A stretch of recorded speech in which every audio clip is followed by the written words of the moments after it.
Good morning, everyone.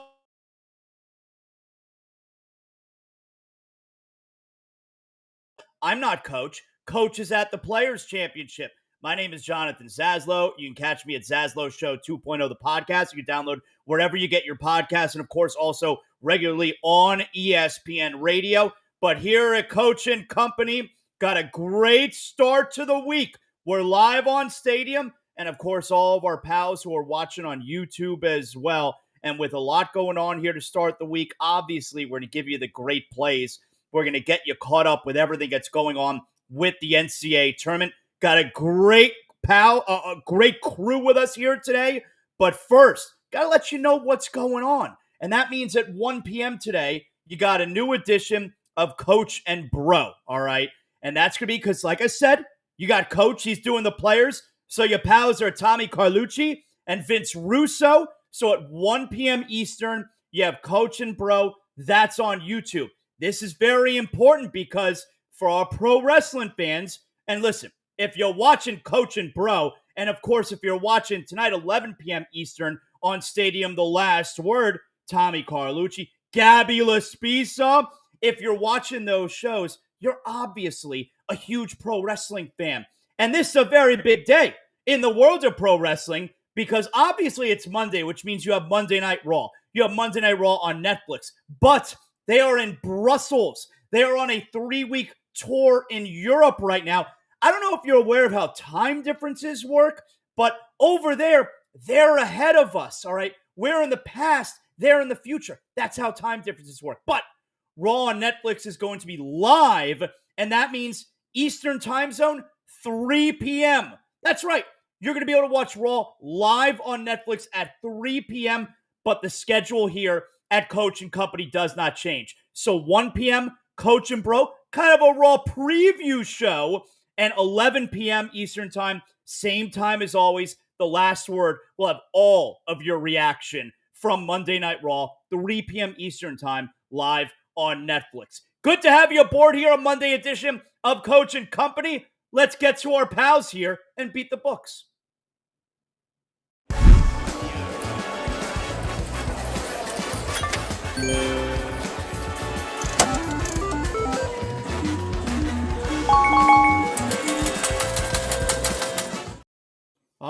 Yes, look at this crew right here. You got Raphael, you got Charles, you got Mark. I mean, look at that. It's handsome overload here on a Monday on Coach and Co. We have the NCAA tournament is out last night. You got the brackets all filled out. You had the selection shows, the special. Raphael, are you dialed in yesterday when I think it was at 6 p.m. and you got you guys on television. They're releasing the brackets. They're doing the whole special. Are you locked in on that, or do you wait for everything to come out and then you peruse through the brackets?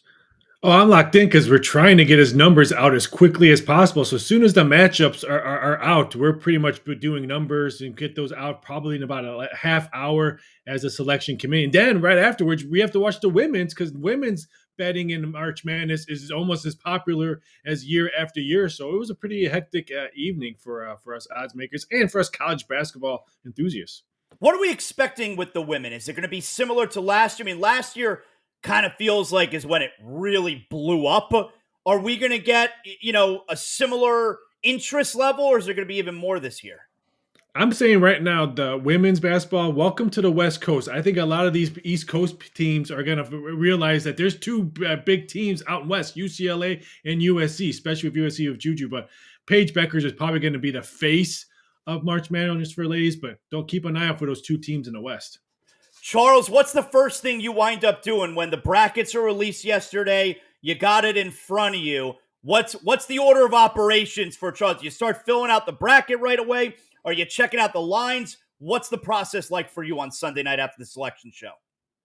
Well, once the Inter Miami match was over with Messi, I went and checked out the bracket. So, yeah, I'm looking at the lines. That's the first thing I'm doing. I'm looking at the lines. That kind of gives me a good indication of what to expect in those opening round games. Messi had another goal last night. Inter Miami scored. I think it was in stoppage time, right? That Inter Miami scored the winner in 1-2-1. I think it was like the 89th minute. It was right before stoppage time. Yeah, they pulled out that 2-1. You would think that I know because I'm here in South Florida, and obviously I'm an inaugural season ticket holder from Inter Miami, but this is the first year that I do not have season tickets anymore for Inter. The prices are crazy. I mean, they really jack them up, as you would expect. But the problem there is MLS keeps the games behind the paywall. It's on Apple Plus. And as a season ticket holder, that used to be included in the package. I haven't bought the package yet, Charles. I need to get around to doing that. Yeah, it's like $13 a month. There you go. That's a nice little investment. Mark, you hear the way Charles makes it sound there? He makes it sound like you're finding $13 in pennies in between the couch cushions. This is very easy $13. Mark, the selection show yesterday, we got the brackets. What's the process for you? You get excited, you start filling it out right away, or do you take some time before you submit your bracket? Zazzle, I like to let it settle in for a day. So today's the day I'm really going to start, jumping right into it. And I typically look at who I think is going to win and then just start working my way backwards and filling in the games from back to front. That's actually interesting. Raphael, I feel like he scripts it like WWE does WrestleMania, right? Where you do your WrestleMania main event and then you kind of work your way backwards. How do we get to that point, That's interesting. I've never heard that. And to be honest, I haven't filled out a bracket probably in about 30 plus years. So I'm not a bracket just because I'm an odds maker. So I'm looking at, okay, who won on Thursday? What's the odds going to be on Saturday? So I might break the curse today and do a bracket for our bracket challenge that we're doing here. Well, speaking of brackets, I mean, look at it right there. You could play with Coach and Company. You could join our bracket challenge. You could play up against the likes of Raphael, against Charles, against Mark, and the rest of Coach and Company. Right there, you take your phone, you scan the QR code. You don't need me to take you through step by step. Everybody understands how QR codes work at this point. So there it is right there. We want you to sign up. Make sure you do it before Thursday. Yes, you have the play-in games in Dayton, Tuesday and Wednesday, whatever. Make sure you do it before Thursday so you compete with us. So there you go. That is your QR code. You'll have other opportunities throughout the week to make sure that you join. All right, let's get at it here. This is Beat the Books. Let's get to today's best bets. Raphael, we're going to start with you. What do you like to help us get the week started off on the right note? We're going to make fun of Utah, the Utah Jazz defense. That's why we're going to make fun of. That's why we're going with the Bulls team total over 120.5. And this defense that Utah produces game after game sucks. So I think the Bulls are going to put up a big butt whooping on there on the offensive side. I'm not saying Bulls are going to win by double digits, but I think they're going to be a high scoring game. The Jazz defense the last 3 games has given up 125 points a game. I think Chicago easily puts up 120. Then we're going to go into Denver Nuggets player prop there. The Joker. Second, probably going to be in MVP voting. He is questionable tonight. I do believe he does play, but I'm going to take the under 9.5 assists. The Joker, 5 straight games, he has hit this one going under the total. I think he grabs his boards. I think he gets his points, but I think the assist is going to be the reason why he doesn't get a triple-double. I'm going to take the Joker under 9.5 assists, laying minus 105. This one opened up at 10.5, and I can't believe I missed it. Raphael, where do you stand these days with the MVP race? I mean, you mentioned Jokic, obviously. SGA is the prohibitive favorite if we're looking at betting odds. I mean, I think I saw recently is maybe does minus 450 sound right? Is what SGA could be right now. And I saw Jokic is like plus 800. Where do you stand? And I think SGA now is like close to minus $8. It's his. Unless he doesn't play for the rest of the season, SGA is the winner, especially with that big win last night, going to Milwaukee and winning by double digits, beating the Bucks.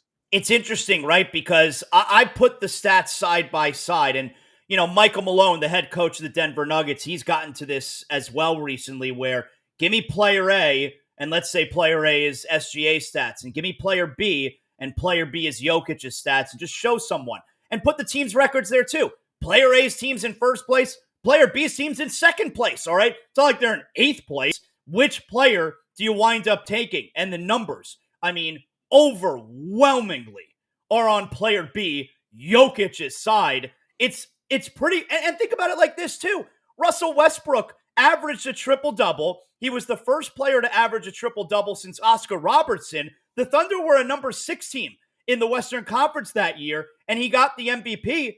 Jokic is going to do the same thing and a 3-time MVP, is having the best season of his career. How is Jokic such an underdog? I think both of these are underdog in name value because of cities they play with. If Joker was playing in New York or LA, it's a landslide. He would win it. He would win MVP after MVP. He plays in Denver, SGA plays in OKC. I just think the way OKC's been dominating opponents game after game, I think that's why I give the edge to SGA. The MVP award voting is stupid. Jokic deserves MVP. That's why he's won it 3 times. Shaq won it 1 time in his career. Shaq, 1 time, was MVP. Charles, you're the MVP now for the next few minutes here. What do you like for us today?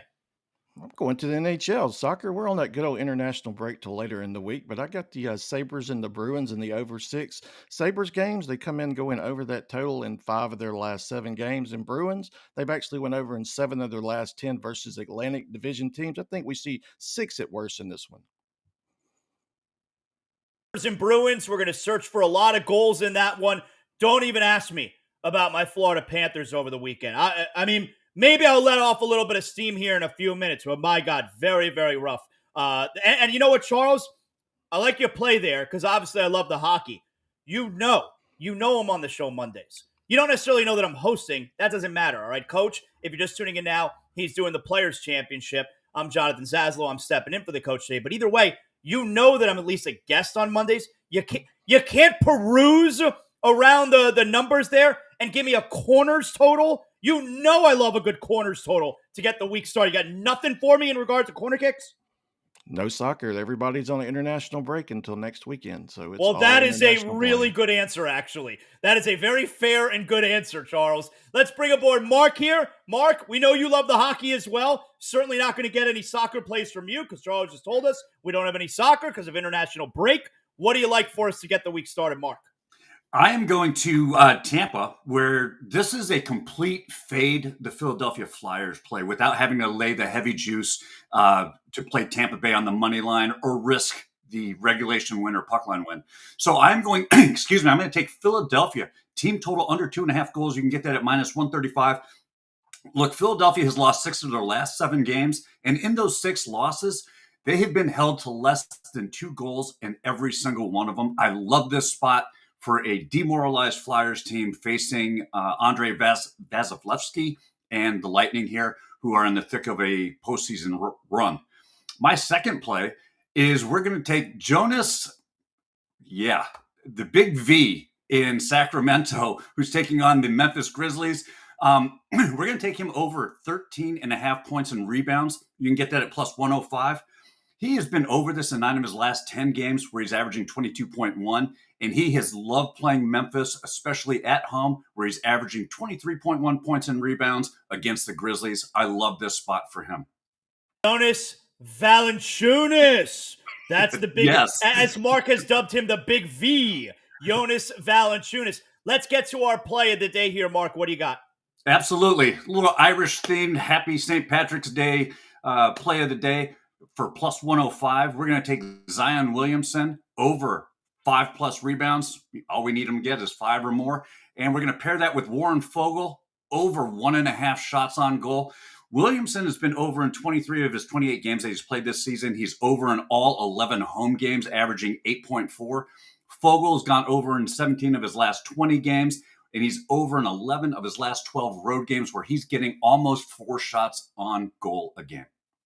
All right, there you have it. Zion Williamson, you can cash in there. You got the play of the day from Mark. And like you see right there, hey, Just the Stats Sports. You can use AI to help cash tickets right there. 30 days free on them. And all you got to do is use the code BTT30. This is a Monday edition of Coach and Company. Don't go anywhere. We're live on Stadium.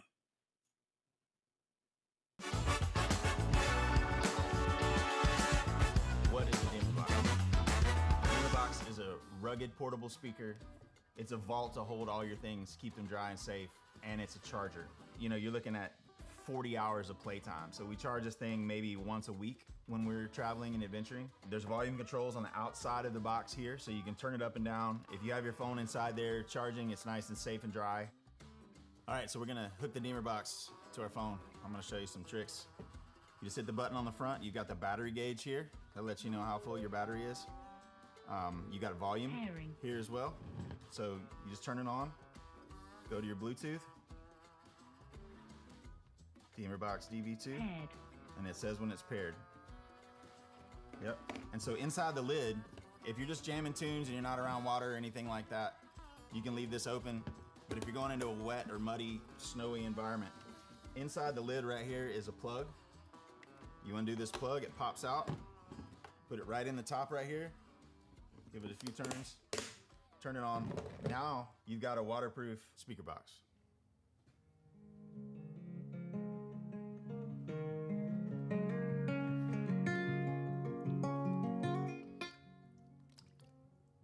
Now you can play it for the whales.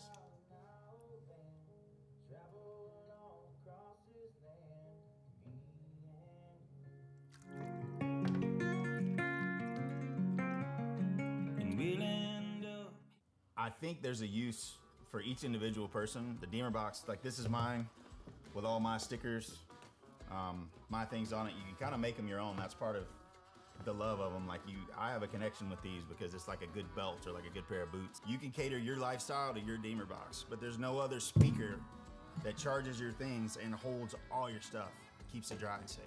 That's what sets this apart.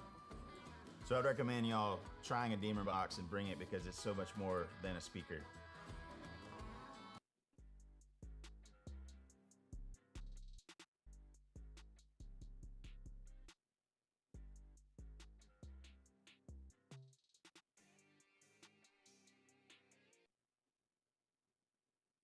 There you go. Bring a little bit of music wherever you are. You could take it to travel. DeemerBox, and you saw the code right there. You can get 10% off. We are back on Stadium live in 5.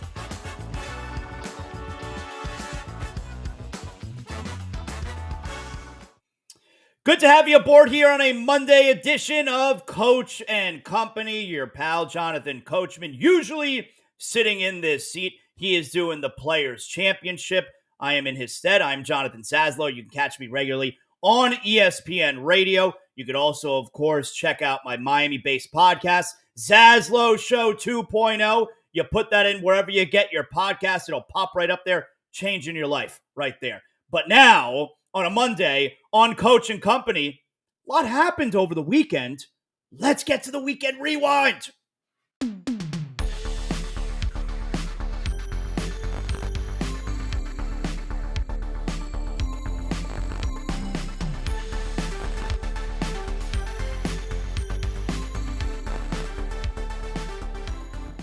Oh, yes, the Weekend Rewind every Monday. Everybody had something happen. Maybe it made you happy. Maybe it made you angry. But things happen over the weekend. So as we start off our Weekend Rewind here with our pal Rafael, what do you got for us?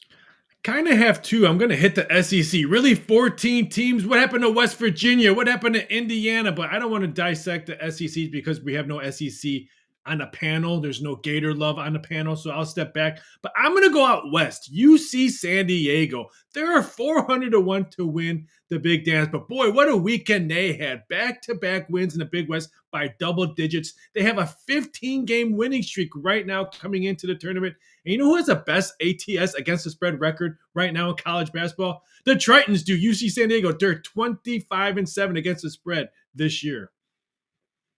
Rafael, not to discredit everything you just said, all right, but are we not aware that I'm a University of Florida graduate? There's no SEC or Gator love on the show. I went to school there, Rafael.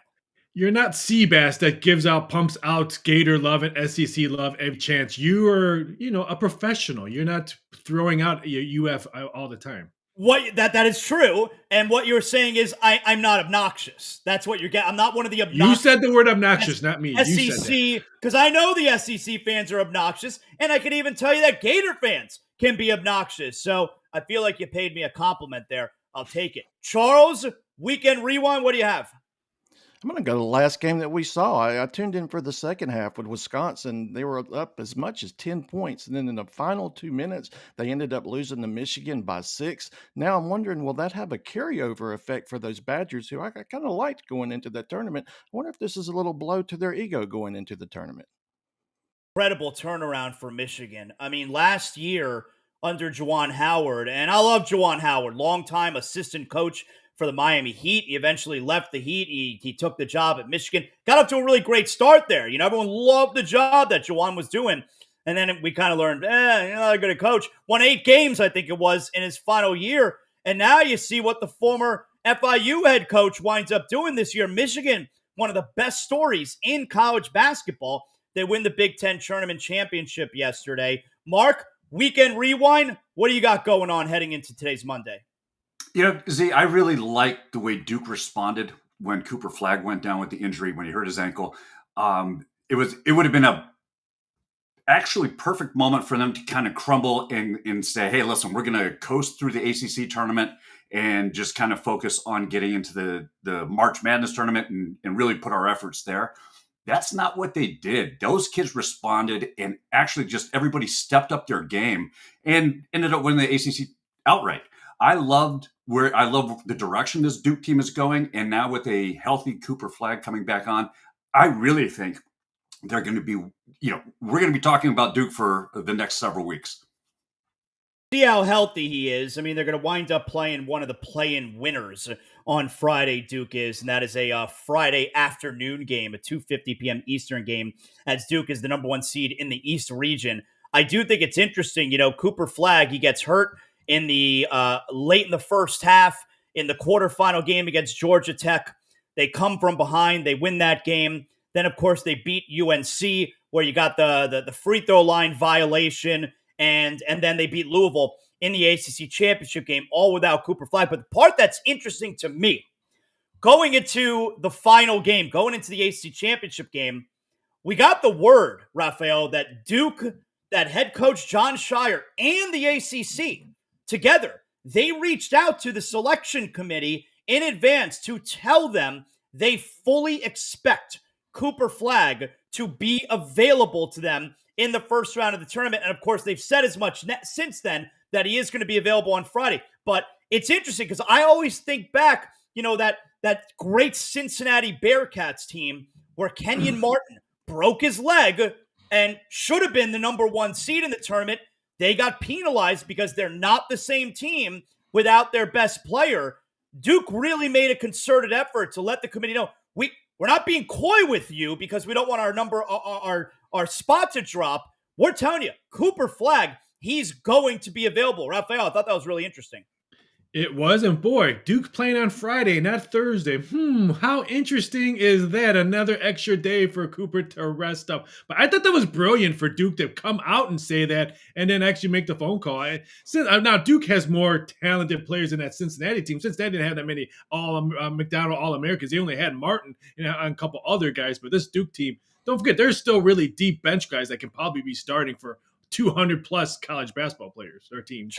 Charles, you like Cooper Flagg playing on Friday? Because I would say, if you're the number 1 team in the country, which they were ranked at one point, and you're a number 1 seed in their region, you got no problem beating a 16 seed, even if you're without Cooper Flagg. And you know what? I'd probably say you shouldn't have any problem beating an 8 or a 9 in the second round either.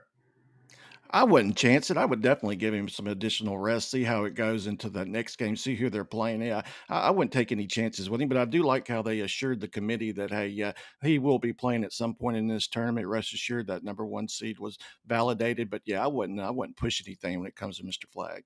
Mark, if Cooper Flagg was not available this coming weekend, do you think the committee would have dropped him down?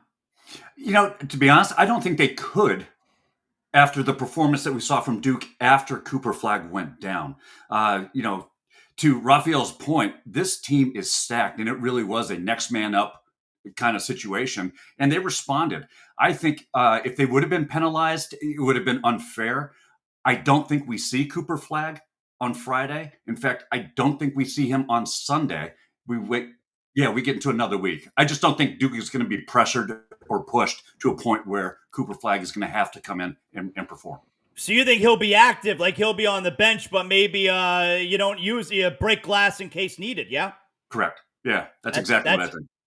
That's interesting. If you guys are just checking us out now live on Stadium or watching Coach and Company via the YouTube channel, We have our bracket challenge, which is open now. We want you to join. We want you to hang out with us. There you have it right there. You can compete against all those handsome faces you see on the screen right now, including mine. It is our Coach and Company bracket challenge. You take out your phone right now. You scan that QR code. You don't need me to tell you how QR codes work. You know how to use your phone. And this way, you fill out your bracket, you submit it, boom, you're locked in. You can play against. We are going to have prizes, okay? We will let you know. That's called a tease right there, all right?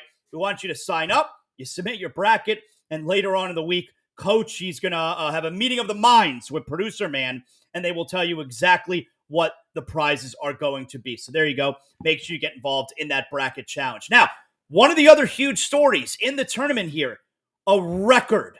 The SEC, 14 teams. 14 teams, only 2 teams are out. I mean, what losers. Only 2 teams are not in the tournament from the SEC. Raphael, you're shaking your head. You clearly don't like 14 teams in the tournament from the SEC. No, if I'm West Virginia, I'm pretty mad right now. If I'm Indiana, who went to Michigan State and beat the Spartans, I'm pretty mad right now. If I'm Boise State, who played St. Mary's early in the season, who had a really good non-conference schedule, I'm pretty mad right now. So no, 12 teams, yes, I would have been happy with 12 teams, the best conference in college basketball. But Texas getting in, Oklahoma getting in, no, they do not deserve 14. This is the bias. This is the ESPN media bias of SEC. It doesn't mean more. They just pay more. I mean, 2 teams that don't make it, LSU and South Carolina. You would think, though, a couple of 6-win SEC teams, Oklahoma and Texas, were both 6-12, Charles, in the SEC. What has the world come to when you could lose 2 of every 3 conference games and you still wind up getting into the tournament? Oh, Charles is on mute. And I was wondering if Texas and Oklahoma would be bubble teams going into the SEC tournament. I really didn't think that they would make it, but lo and behold, they got in. So what do you know? They could have let my LSU Tigers in just for, keepsake. No, you cannot lose 15 out of 18 conference games and still let in Charles's little old LSU Tigers. No, I'm going to have to go with disagree on that one. Mark, are these teams like, do you hate it that a 6-12 SEC team, Oklahoma, Texas, can get into the tournament? Or is it a product of, hey, ACC, pick up your game. We got to fill out this tournament somehow. I absolutely disagree with getting 14 teams in, and 14 out of 16 teams is ridiculous, because at some point you have teams that, regardless of the schedule, regardless of the conference, have had losing seasons. I think that they need to look at and with the portal now, there is so much parity across college basketball that it's a very hard case to make that those teams that got left out don't belong in the dance, and that a team that went 6-12 in their conference, albeit the best conference in the nation, deserves a spot, that they could have taken and participated. I just don't agree with it. I don't like getting all nuts about the teams that were on the bubble and they don't wind up getting in. For me, it's the same thing with the 12-team college football playoff, and we could talk about the Miami Hurricanes, who were one of those teams that were left out. Don't lose, 2 of your final 3 games in the regular season in games that you were favored by, and I feel the same way in this situation. If you couldn't find a way to get one of those 31 at-large bids, you did something wrong during the regular season. So I don't find a way. I don't find myself getting crazy about it.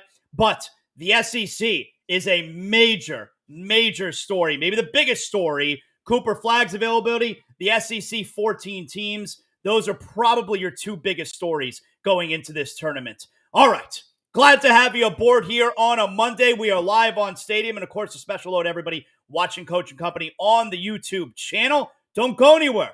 We're back live on Stadium after these words. Stadium, and they said, when is Vince going to show up on Coaching Company? And I said, hey, very, very soon. Very, very soon. Yes. To be our baseball guy. I'm fired up. The fact, though, I would be, we always needle each other a little bit. The fact that you do 5 fantasy baseball drafts would drive me insane. How do you do it? Coach, I did 6 last year, and I swore I was cutting down. So what happened was I cut down to 3.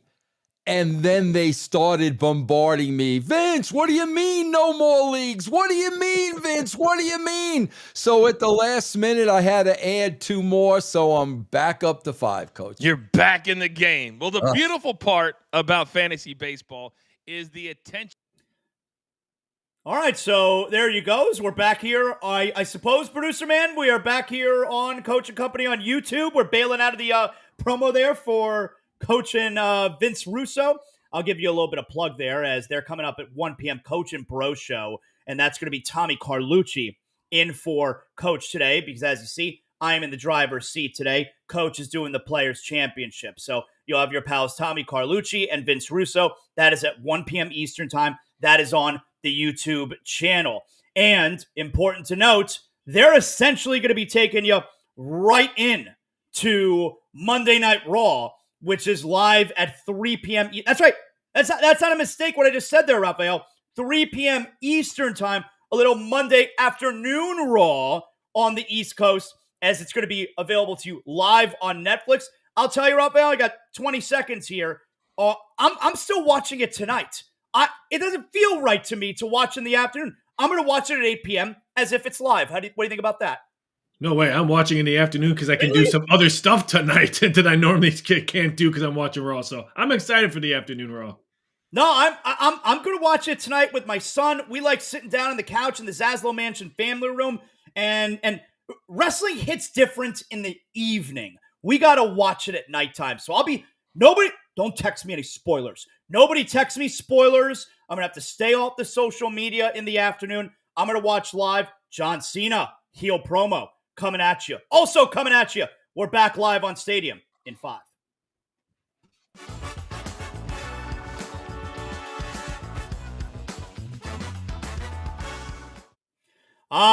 Yes, good to have you aboard here on a Monday, getting your week started. Programming notes, 1 p.m. Eastern on YouTube, Coach and Bro Show, getting you set for Monday Night Raw. And then, of course, at 11 p.m. Eastern Time, despite Raw on Netflix being available to you live at 3 p.m. Eastern Time, 11 p.m. Eastern Time, you got The Last Word. You're going to hear from Tommy Carlucci, Gabby Laspisa, and that is at 11 p.m. Eastern Time on Stadium.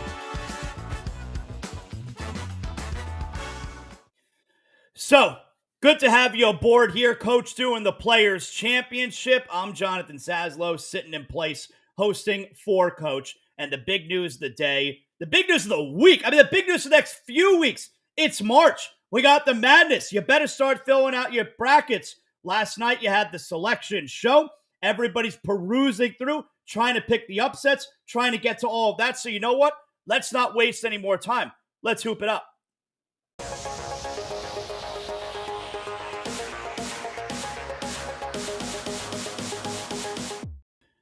So hoop it up. It is rather self-explanatory as we're going to talk NCAA hoops here, all right?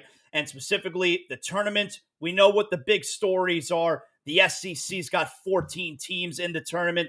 Duke, Cooper, Flag. Your number 1 seeds, Auburn, Duke, Houston, Florida.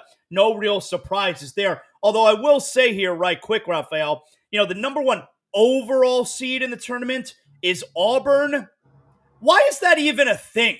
Like what does it even mean you're the number 1 overall seed? It means, I guess it means you play the 4th number 16 seed, as if that makes a huge difference. Number 1 overall seed, who cares? Yeah, how many times Gonzaga was the number 1 overall team and how many times did they cut down the nets? But I believe your school should have been the number 1 overall team. I thought Florida, who's playing the best basketball as of right now, they should have been the number 1 overall team. Charles, is it anything more than prestige to be able to say, hey, we're Auburn, we got the number 1 overall seed? That's all it is. Yeah, I agree. I thought Florida should have been the number 1 overall seed. I think they're the most complete team in the tournament. So here on Hoop It Up today, a Monday edition of Coach and Company, let's get to our pick to win it all. Now, Raphael, if you think that Florida should have been the number 1 overall seed, are you also then picking Florida to win the whole thing? No, I'm not. Even though they're so big, they got 7-footers coming all over the place every time they call a timeout. I know who's 7-footers on there. I'm taking a team with the best defense in college basketball. I'm taking Houston plus 6-1 to win it all. That defense that they produce every time they're on the court, that's a tough one. Ask Arizona not once but twice. I think Houston could be the ones cutting down on that. Give me the 6-1. I loved Houston's performance in the Big 12 championship game. They beat Arizona by 8 in that one. And the reason that I love it is because, there is this thought process. And Coach Calipari with Arkansas, he spoke about it recently. And, maybe it's because he's coaching Arkansas now. But the idea that they don't care as much, or they shouldn't care as much about the conference championship tournaments. He said how he prepares his team not to win the conference championship tournament, but to win the NCAA tournament. I hate that attitude.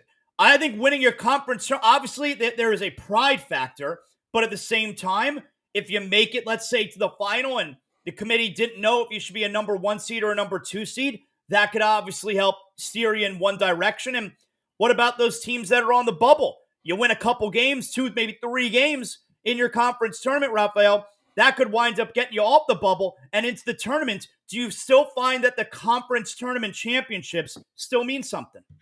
The way Houston played, they wanted to win the Big 12 tournament. So I say yes. I know some schools don't really care, especially if you have some injuries, you kind of want to rest them. But the way Houston played, the way Duke came out and played after Cooper Flagg was saying, they could easily fold in the chair and say, hey, you know what, we're going to wait. But I think this year is probably the first time I've seen it in many years that these schools wanted to win their conference tournament.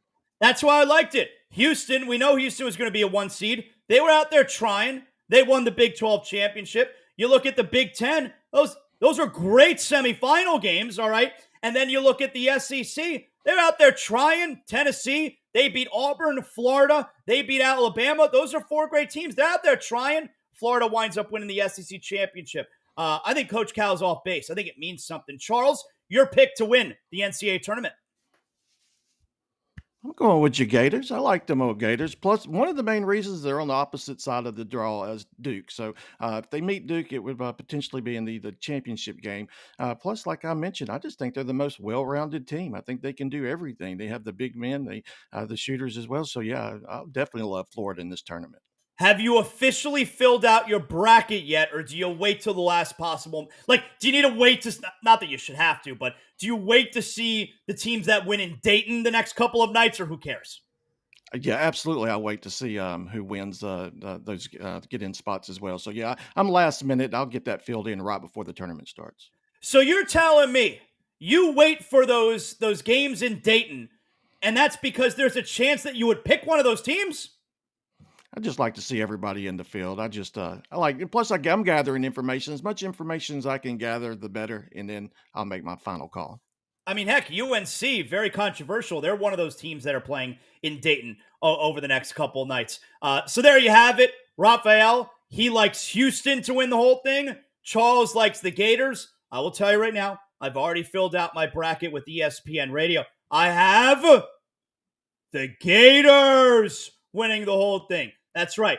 I got my alma mater, Florida Gators, winning the whole thing. It's going to be a really fun tournament if you're a Gator fan, I believe. Now, here on Coach and Company, you can't just – we're not necessarily just going to pick chalk, all right? If you're looking for a long shot to win it all, and what we are defining as a long shot is plus 6,000 or more. Raphael, give us something we could sink our teeth into here if we want to cash in big. We already mentioned UC San Diego as a possibility, but I'm going to go staying out west with St. Mary's, who have played some really tough schedules. They played Utah State, even though they lost at home against Utah State, but they beat Gonzaga not once but twice this year. So I think St. Mary's can be a sneaky. I mean, like they're plus, I think 10,000 just to win it all. But I just think they're a sneaky team, a very experienced team, and like to play defense. Charles, you got a crazy one there for us as well? I'm going to go with good old Michigan. They're in that Auburn bracket, and Dusty May with that veteran team. I think they have a little bit of confidence coming into this tournament. Yeah, I'll throw with Michigan plus 7,000. All right, that's pretty good. You got a major Big Ten school plus 7,000. I mean, I think we all know they're not going to win, but if we're trying to get nuts here, let's get nuts. All right, plus 7,000. Michigan. I like it, Charles. Now, if we're to look at one of the number 1 seeds, we know the 4 number 1 seeds we're talking. Auburn, number 1 overall, number 1 seed. Duke, You got the Florida Gators. You got Houston. Now, we know who Houston and Florida's matchups are. Houston's playing SIU Edwardsville, and Florida is taking on Norfolk State. The playing teams on Tuesday and Wednesday will decide who Auburn and Duke face off. But which number one seed, unless you believe we're going to have chalk and all 4 number one seeds are going to win their regions, which number one seed, Raphael, do you think gets home early? I like Auburn to go down first. They could lose to the winner of either Creighton. The second game against Creighton was at Creighton and Louisville. They can go down in that one. I'm not Seth Greenberg that says UC San Diego is going to beat Auburn like he said during the show yesterday, but they're going to have trouble with that matchup, the 8-9 between Louisville and Creighton. So I like Creighton to come out of that matchup, and I have Creighton beating Auburn. Now, Auburn's lost a couple of games recently, all right? Of course, including in the semifinal in the SEC championship, but they lost a couple games late in their regular season, so you don't even have them getting out of the first weekend, Raphael. Nope, they'll be on my couch watching the rest of the tournament. All right. Are you comfortable with picking the other 3 number ones getting out of their regions entirely? I think, like I said, I'm not doing that bracket yet if I'm going to, but I can see 1 or 2 number ones being in the Final Four. Charles, which number one seed goes home before the Final Four? Make Or that first, 2 for Auburn. which one goes home first? Excuse me. Make that 2 for Auburn. I'm just never a fan of Bruce Pearl teams and his Tigers. Plus, they could potentially face Louisville, Creighton, Texas A&M, Michigan, Michigan State, Ole Miss, Iowa State, or even that North Carolina team. Do you think they're the number one seed that has the toughest road? I think so. Now, I'll ask you the same question I said to Raphael. So you have Auburn going home first out of the number one seeds. Do you believe in any of the other number ones getting to the Final Four? Certainly you believe the Gators. Definitely the Gators, and then Houston Duke. I could see them battling it out to get to it. That's why I couldn't go with that side. I think that'll be a major roadblock for either side. So I think at least 2 of them for sure. Now, Raphael, I have right now my first number one seed going home early is Houston. I have Houston, and you know what? Look, you could say that I'm going chalk. I have the other 3 number ones getting to the Final Four. I got Houston going home early. I got the other 3 number one seeds. How about that? Yeah, they have to play the winner of Gonzaga and Georgia, which if it is Gonzaga, who has so much experience in the NCAA tournament, that's not a pushover. So I understand they were my second number one team to go out when I was looking at it.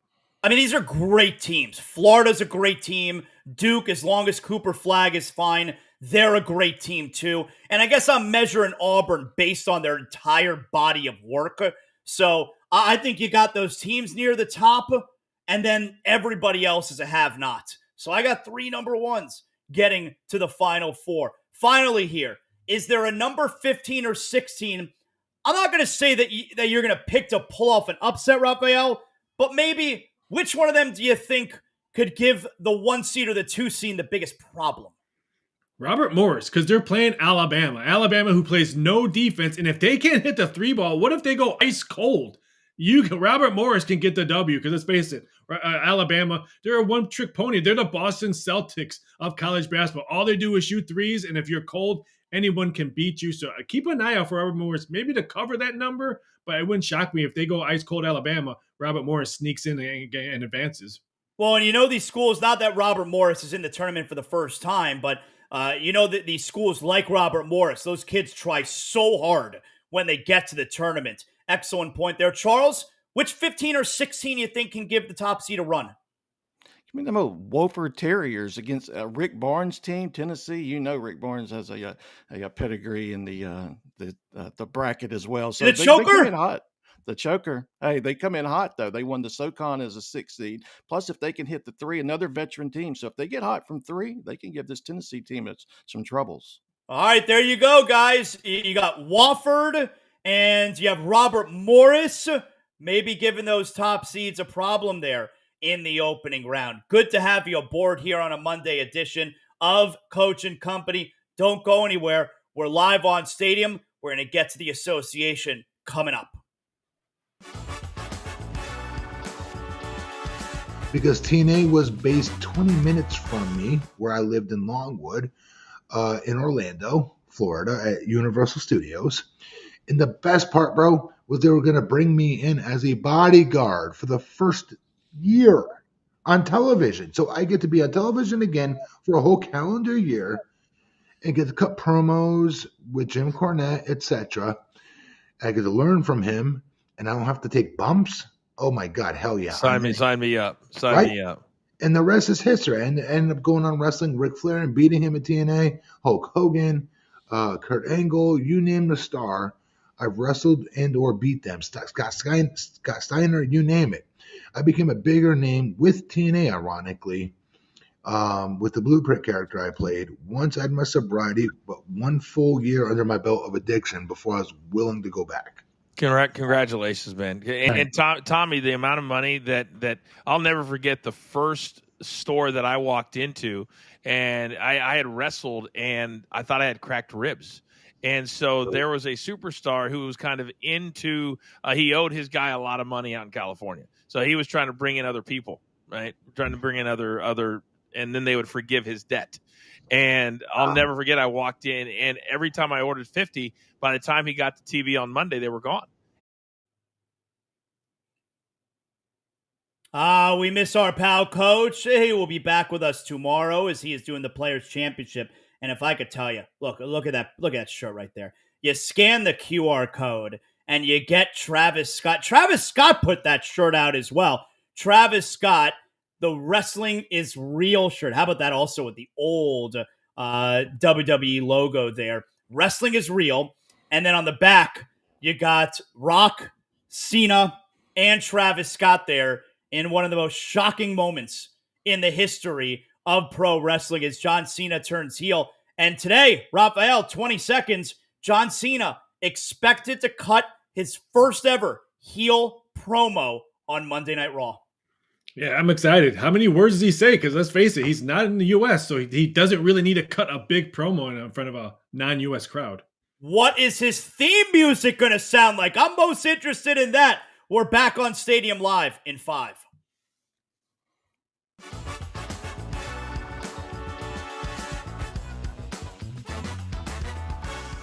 Good to have you aboard here on a Monday on Stadium. Make sure you want to start filling out your bracket. If you want to take an extra couple of days, I get it. You don't want to look like you're the only one in your office, the only one amongst your friends that doesn't know anything about college basketball. So if you want to take a couple days, that's fine. But we want to make sure that you are involved with the Coach and Company Bracket Challenge. You got a few days to figure out exactly what you want to do, and then we want you to join. You can play against all of us who are part of Coach and Company. Join our bracket challenge. Use the QR code right there. You sign up. You don't have to lock it in right away. You could change some of your picks. Maybe have a change of heart. I don't know what goes through your mind when you're filling out the bracket, but what I do know is you want to get involved and play against all of us here. And once Coach returns, he will announce what kind of prizes we got going on there. So make sure that you get involved in that. I'm Jonathan Zaslow, in for the Coach today. He's doing the Players Championship. You can check out my daily podcast. We are a Miami-based podcast, Zaslow Show 2.0. Download wherever you get your podcasts. I love you long time if you do that. And, of course, you can hear me all throughout the day, all throughout the week on ESPN Radio regularly. Now here on Coach and Company, let's get to one word.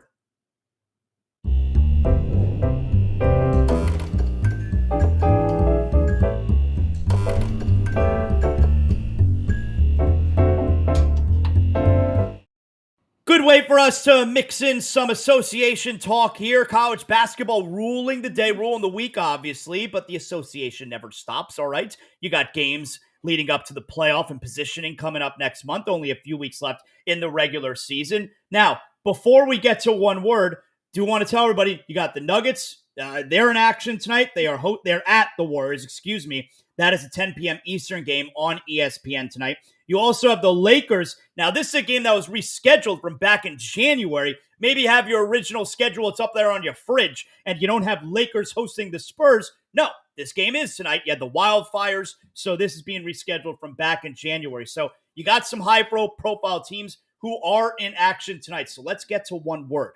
Raphael, one word to describe the state of the Denver Nuggets. Seeding, because they're battling with 4 teams for the second spot in the West. And that's one of the teams that they're playing tonight, plus the Lakers and Memphis. So they need this win if they want to keep the second seed. It's crazy how top heavy. You take OKC out, 2, 3, 4, 5 is wide open. So the seeding is probably very important for tonight's game. Charles, one word to describe the Nugs. Wounded. I see as many as 6 players on the injured list, including Jokic, Murray, and Gordon. So they look a little gimpy going into the playoffs. Mark? The Nuggets are a surprise. My one word is a surprise. I think that the way that they've been playing as of late has been a bigger surprise as they've been improving despite the injuries. So my one word, surprise. Let's flip it over to the Warriors now. The Warriors, big win a couple days ago against the New York Knicks. Despite Draymond Green, all the antics, we know Steph Curry, 4,000 3-pointers, and Jimmy Butler. They are now 15-1 with Jimmy Butler in the lineup. Raphael, one word to describe the Warriors. Easy. Purpose. They're playing with a purpose right now. They're playing some outstanding basketball. Draymond Green looks like he's in his mid-20s out there and how he's been playing. Jimmy Buckets playing some outstanding team defense all the way around. I just think the way they're playing, purpose, they want to keep on winning. Go ahead, Charles. Surging. They've only lost 1 game in their last 7. They're on a 7-game winning streak and only lost 1 of their last 15. That Jimmy Butler trade just completely turned this franchise around. So, yeah, I definitely see this Warriors team surging. How about you, Mark? Mine's a play on Charles' word. I'm going to go with resurgence. We were writing off this Warriors team as has-beens, too old to compete, no longer chasing the championship. Jimmy Butler has really injected new life into this club. I really love the way that the Warriors have resurged back into the hunt. The Warriors right now sitting in the 6th spot in the Western Conference at 39-28. They are 3 back in the loss column of number 2 in the Western Conference. And 2 through 5 right now, Houston, Denver, Memphis, Los Angeles are all even with 25 losses. It is a hodgepodge in that Western Conference, which will likely go down to the final day of the season. Finally, one more word here, Raphael, on the state of the Los Angeles Lakers. Health, because there's some rumors out there that maybe LeBron might not even play the rest of the regular season. We may only see him coming back for the playoffs, because if that's the case, then health is a big issue. Are we going to see the same team that played last night tonight? This one opened up at 10.5 against the Spurs. This one's all the way down to 8.5. So my big worry is health for the Lakers. I mean, he was jumping around at Bryce's state championship high school game of a couple of days ago. It didn't look like the groin was bothering him much there. Charles, state of the Lakers, one word.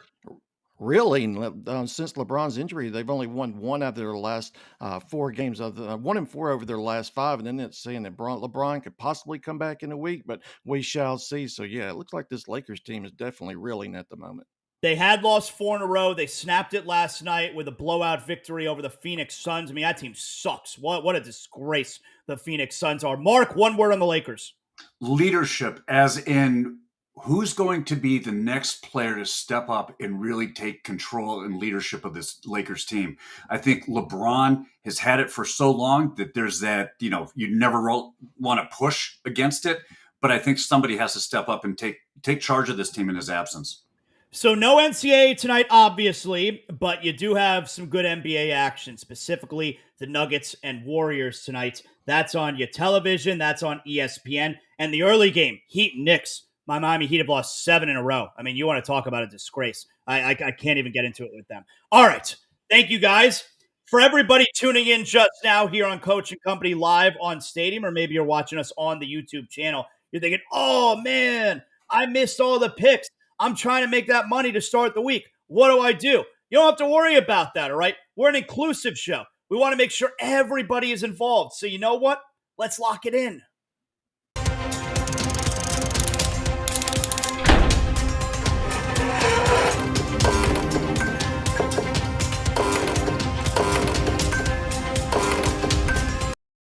All right, Raphael, tell us what you got here. Let's make sure everybody's up to speed.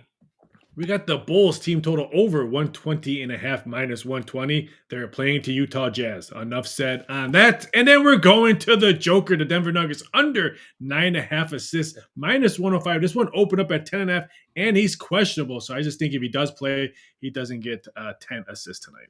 Let's go to the ice here. I'm still waiting on a wallet-sized photo of that pick of Charles. I haven't received it yet. It's really disappointing. Charles, what do you got? Yeah, that's in the mail. Yeah, with no soccer international break till later in the week, we're going to the ice. Sabres and the Bruins, the over 6 with 5 of the last 7 Sabres games going over the total. In Boston games, they've surpassed the total in 7 of their last 10 encounters versus Atlantic Division teams. All right, and Mark, how about you? Let's stick with the ice, and we're going to fade the Flyers here. We're going to take the team total under 2.5 goals. They've lost 6 of the last 7 games, and all those 6 losses, they haven't been able to score more than 2 goals. Then we're going to go to the NBA. We're going to take the Big V, Jonas Big V. Valanciunas. I trust you. We're going to take the over 13.5 points and rebounds at plus 100. He's gone over in 9 of his last 10 games where he's averaging 22. And he loves playing Memphis where over his career, he is averaging 23.1 points and rebounds against the Grizzlies. For our play of the day, we're going to go with Zion Williamson with 5+ rebounds. We're going to pair that with Warren Fogle of the LA Kings. We're going to take his over 1.5 shots on goal, put them both together for a nice 105 parlay piece. Williamson's been over tremendously. All the stats are right there. You can get to them. And that's also posted on justastatsports.com. Raphael, you have any inside info for us here today before we say goodbye? Yeah, the Utah Jazz have dropped 7 straight games against Eastern Conference opponents. Again, the Utah Jazz suck. Oh, I mean, just put it succinctly. I love that. I mean, that's a pro right there. Knows we're up against it here. You want to say something about a team that isn't any good? Team sucks. Keep it moving. There you go. Thanks, everybody, for hanging out with us today to start the week. Make sure you tune in on the YouTube channel at 1 p.m. for Coach and Bro. We have been live on Stadium. We'll catch you tomorrow. Same time, same place. Coach and Company.